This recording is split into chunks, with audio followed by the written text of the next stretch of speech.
Dewan Pimpinan Daerah Partai Nasdem Kabupaten Ende melakukan konsolidasi internal dalam rangka pemenangan Pilkada tahun 2024 di Aula Gereja Mautapaga, Kamis 17 Oktober 2024.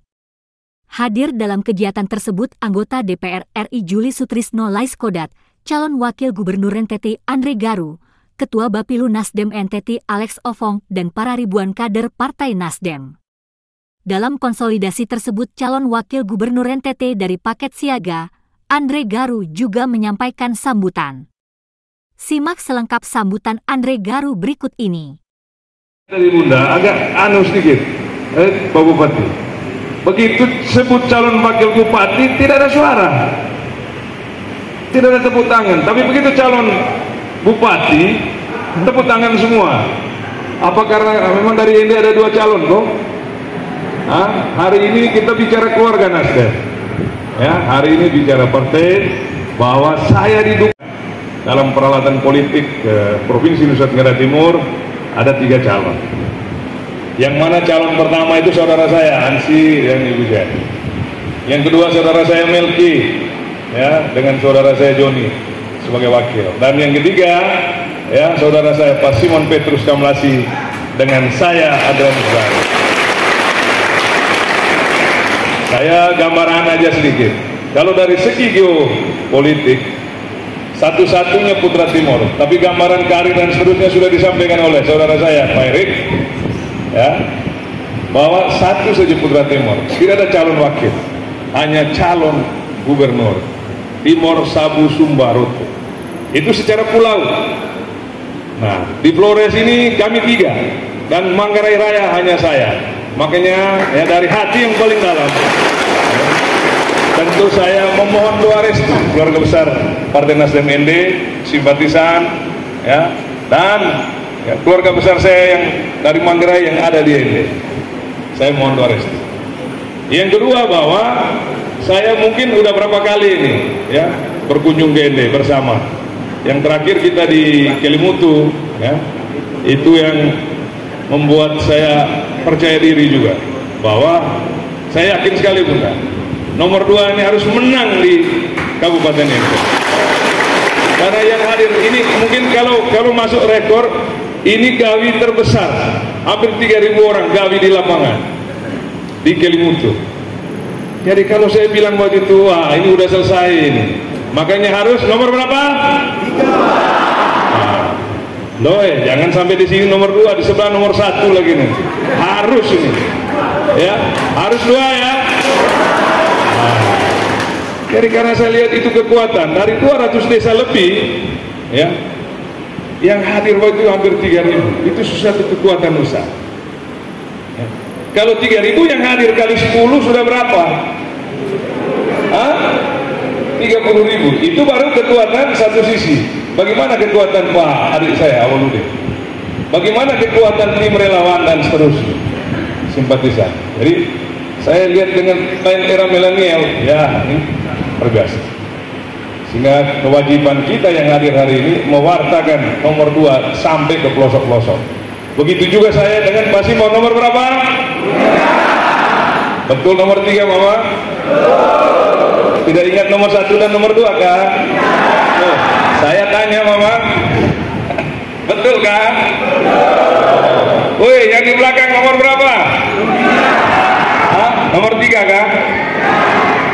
Di pojok? Ya kalau gitu salam metal.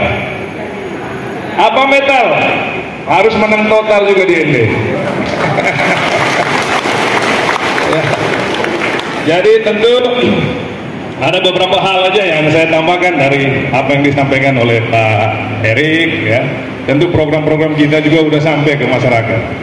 Pak Simon ini, ya, saya dulu tidak nyangka juga untuk sama-sama. Karena saya pikir karena apa? Waktu itu beliau merupakan penggagas TNI Manunggal Air. Saya pikir lebih penting ke sana. Tapi begitu pertemuan 6 bulan lalu, saya tanya kepada beliau, bagaimana bro?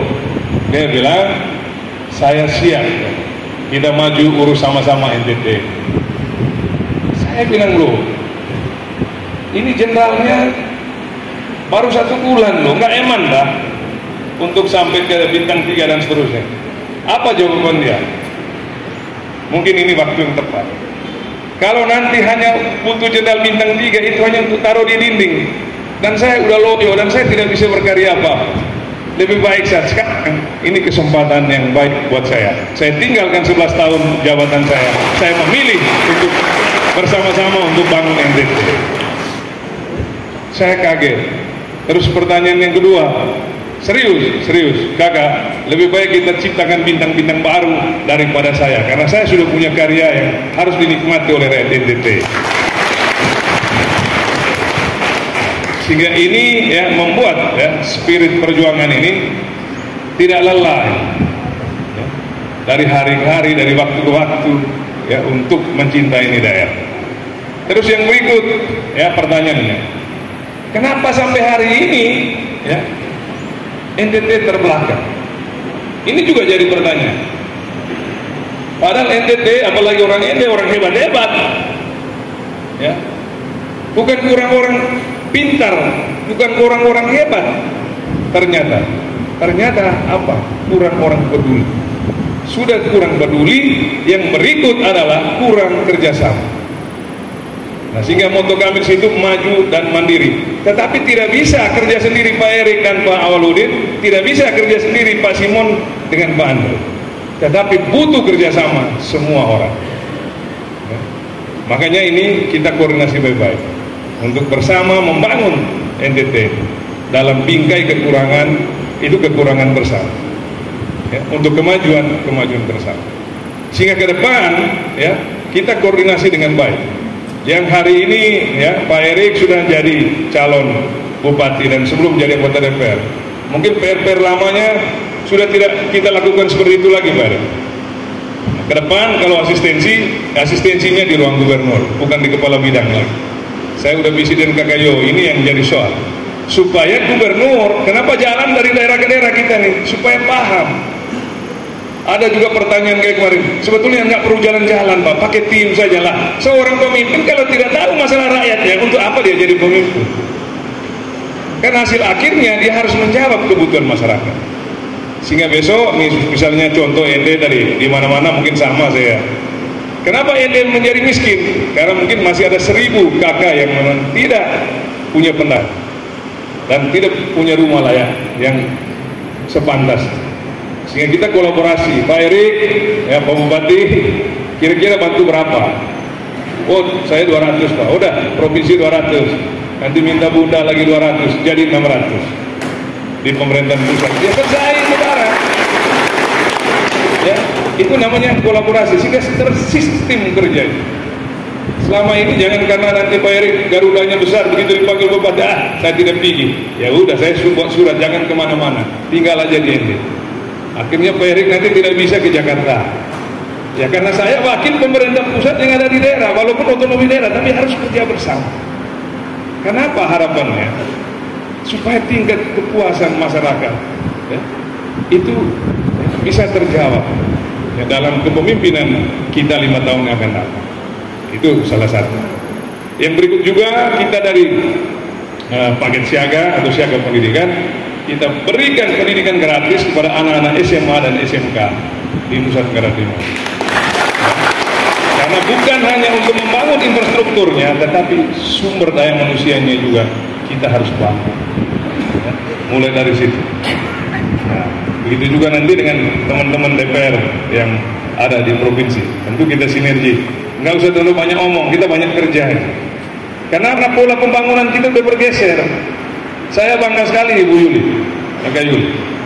Ya, walaupun dia jauh-jauh dari Jakarta, karena dia memikirkan dapil, dan mungkin satu-satunya bunda yang saya katakan bunda penolong. Nah, kenapa? Karena dia selalu jalan. Ya, mungkin dari dulu orang reses titip staff, tapi beliau tetap jalan ke bawah, melihat dari dekat. Nah, sehingga tidak heran kalau beliau itu dekat dengan masyarakat. Jadi ini menjadi tokoh kunci kita untuk membangun juga 5 tahun yang akan datang. Nah, terus saya harap juga ya teman-teman DPR ini sharing dari pengalaman, karena saya mantan anggota DPR. Jadi kalau sudah dilantik, sudah jadi DPR orang NTT, ya, Nasdemnya taruh di saku supaya melihat Ende dari dekat, dari sisi utara, timur, barat, selatan, sehingga apa yang menjadi masalah di Ende DPRD itu terbang karena sudah jadi wakil rakyat. Ya. Kalau nanti masih berpikir dapil, susah. Artinya ini harus dibangun untuk teman-teman yang ada di Ende. Kita buat suatu tradisi baru, ya, sehingga harum ke depannya. Ongkos murah, ya kan? Senyum terus. Kalau enggak muka merengut, ya tidak boleh merengut. Jadi ini kita rubah tradisi politiknya supaya ya agak happy lah.